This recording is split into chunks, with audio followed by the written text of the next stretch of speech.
Hey y'all, I'm back for day 14 of our challenge where we are decluttering our homes and getting ready for spring. And so, you know, the one where I've taken the numbers 1 through 31. I've put them in this here bag and I shake them up every day. And each day I pull a number, and whatever number I pull, I get rid of that amount of items in my home. And if you are following along with the challenge, which I hope you are, then you will be clearing the same amount of items from your home today.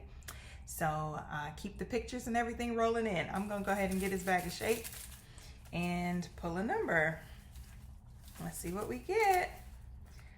All right, the number for today is 4. The number for today is 4. So I'm gonna go grab 4 items and I'll be right back. Okay, I'm back. That was really quick. Here are my 4 items. Bam, this Fenty facial set. And I'm not saying Fenty products aren't good. I'm just saying that I didn't use them.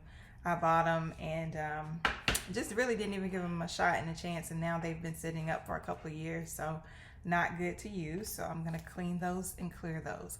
Listen, for those of you out there who may not have any more items to clear from your home, do a mental detox. Philippians 4:8 for our Bible girlies and guys out there says that we should really be focused on the things that are wholesome and true. And you know, and so if you don't have any items to clear out, clear out your mind. Focus more on those things that, you know, are going to uplift you. Turn off the news and do something that is going to uplift your spirits, whether that's reading a Bible scripture or your favorite devotional.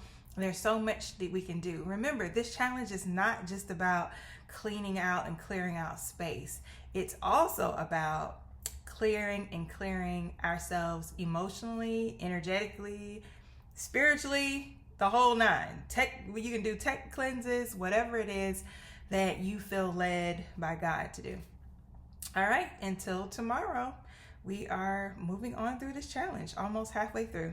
Bye-bye.